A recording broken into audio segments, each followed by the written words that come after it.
Senin malam 2 Juni lalu, sebuah rumah di desa Sukamulya, Kecamatan Ciharbeti, Kabupaten Ciamis, Jawa Barat, jadi pusat perhatian warga sekitar.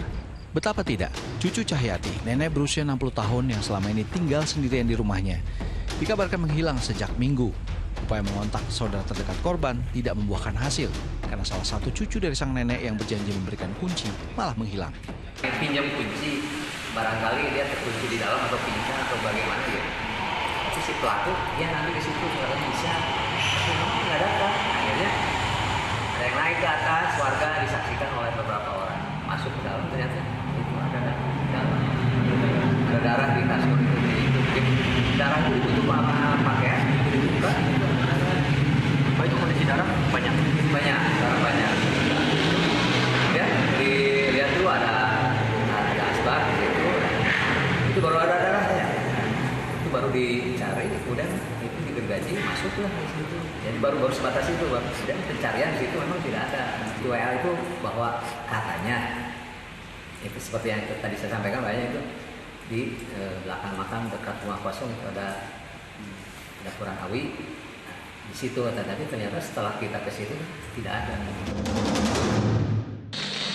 Kuat dugaan sang cucu ini mengetahui nasib korban. Namun konsentrasi warga lebih diarahkan ke pencarian Cucu Cahyati. Hingga subuh, warga dan aparat kepolisian berusaha melacak jejak korban, namun masih nihil. Rumah korban telah dipasang garis polisi. Proses pencarian korban hilang Cucu Cahyati dilakukan kembali oleh tim SAR gabungan bersama warga sekitar. Dari keterangan tetangga korban, hari Sabtu 31 Mei, korban masih terlihat bersama cucunya di sore hari. Das sampai sore teh saya di sini ya. Andanya di sana tuh, cucunya lagi nyapu. Bibi udah maghrib gitu. Udah maghrib. Kayak besok deui. Itu terakhir. Ya, nggak tahu. Pas pagi-pagi si mama kesana nganterin nasi, nggak ada. Tapi Pintu sudah terkunci. Nggak ada. Pagi-pagi jam. Berarti minggu pagi ya Bu ya, nganterin nasi ya. Polisi mengendus adanya ketidakberesan tidak hanya mencari korban, namun juga orang yang diduga bertanggung jawab atas hilangnya korban. Diperkirakan korban malam minggu meninggalkan rumah. Ya. Katanya warga sempat melihat ada sesuatu yang mencurigakan di rumah itu. Betul, kami melihat sesuatu yang mencurigakan. Di sana memang ada beberapa tumpukan baju dan kemudian ketika buka memang ada bercak darah. Namun kita juga belum memastikan itu tuh darah siapa, dan kami dengan pihak Polres Ciamis dan juga Pak Kapolres turun langsung dibagi beberapa kegiatan. Yang pertama mencari pelaku yang diduga, kemudian yang kedua mencari korban. Pencarian akhirnya dilakukan dengan 2 tim. Satu menyusuri kolam dan sungai, sementara satu tim lainnya menuju ke kebun bambu. Pencarian dipimpin langsung oleh Kapolres Ciamis. Mungkin dari rekan-rekan ada tambahan dari Reskrim dan IDE, terlalu banyak kolam, jadi sebisa mungkin nanti semua kolam kita gerak dari bawah rumah tas sampai di bawahnya pemakaman. Tapi memang kendalanya juga cukup banyak karena ya, dan airnya kemarin cukup deras, ya kita nggak tahu lah kalau misalnya dibuang di sungai ada kemungkinan akan ngalir ke bawah, dan mudah-mudahan tidak. Ya, artinya kita berharap ada masih.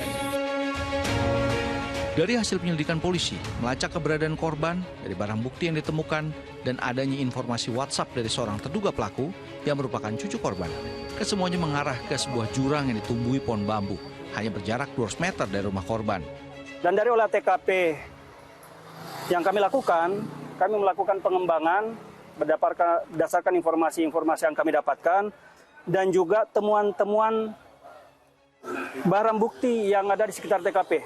Misalnya selimut korban dan juga jaket dari terduga pelaku. Dan melakukan pencarian secara spiral, artinya bergerak dari TKP, dugaan TKP, keluar ke area-area yang memungkinkan keberadaan korban. Dan alhamdulillah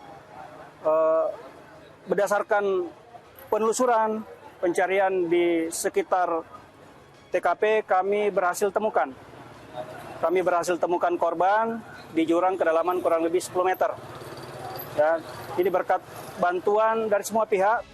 Korban berhasil ditemukan dalam kondisi mengenaskan. Tak bernyawa, tersangkut batang pohon di sebuah jurang dengan sejumlah luka di bagian tubuhnya. Diduga jasad ini sudah tersangkut selama 2 hari. Awas.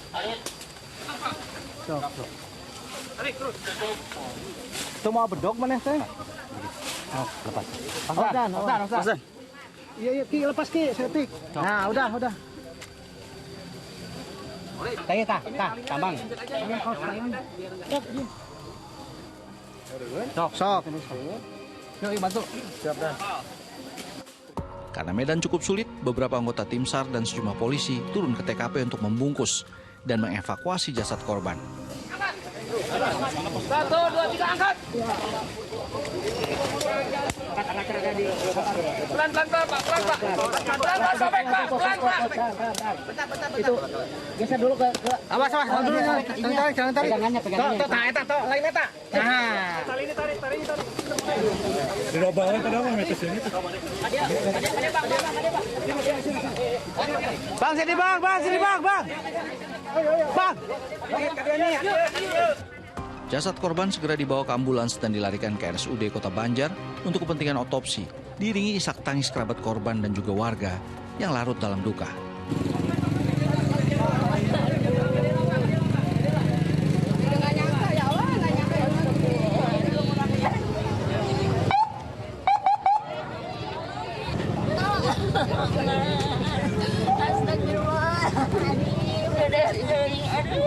Sabar.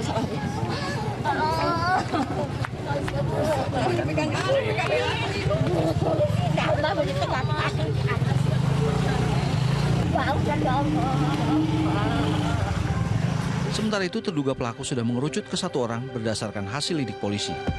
Kami bergerak dan melakukan olah TKP secara komprehensif dan juga ditemukan adanya komunikasi terduga pelaku dengan orang tuanya, dan dari sanalah kami menyimpulkan bahwa kuat dugaan pelaku adalah cucu dari korban sendiri.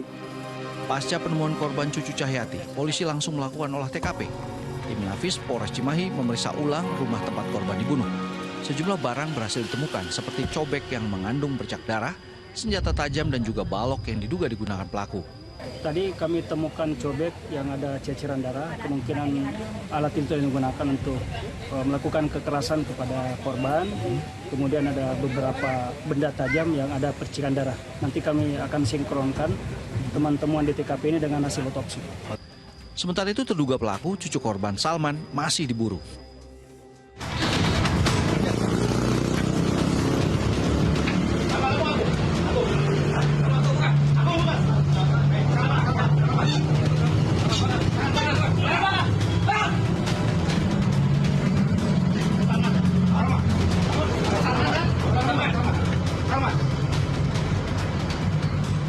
Polisi menangkap Salman Al-Farisi yang ternyata adalah pelaku tunggal pembunuhan atas neneknya Cucu Cahyati di lokasi pelariannya di Garut, Jawa Barat. Tersangka mengaku jengkel karena permintaannya untuk makan dan minta uang jajan tidak pernah diberi, sehingga ia merencanakan waktu yang tepat untuk menghabisi nyawa neneknya. Korban diajak masuk ke rumah tersangka memang betul apa yang kebetulan berhadapan-hadapan, dan tersangka ini minta tolong untuk dipegangkan kursi dengan alasan untuk memperbaiki salah satu bolong di rumah tersebut. Pada saat korban memegang kursi, tersangka memukul bagian kepala belakang korban menggunakan cobek. Setelah korban tidak sadar, kemudian tersangka kembali menyabetkan beberapa kali benda tajam berupa sabit ke kepala korban. Kemudian terakhir, setelah korban dipastikan meninggal dunia, dipukul lagi menggunakan batu. Korban yang tewas pukul 4.30 pagi itu akhirnya dibungkus dengan selimut dan dibawa dengan cara dipanggul ke pemakaman petir, lalu dibuang ke jurang. Tersangka berhasil lolos dari pengamatan warga karena saat membuang jasad korban lewat jalur sepi, yaitu saluran irigasi dan kolam ikan di belakang rumah korban. Salman yang dalam pengaruh minuman keras saat menghabisi nyawa neneknya disangkakan melakukan pembunuhan berencana dan diganjar hukuman mati atau penjara seumur hidup.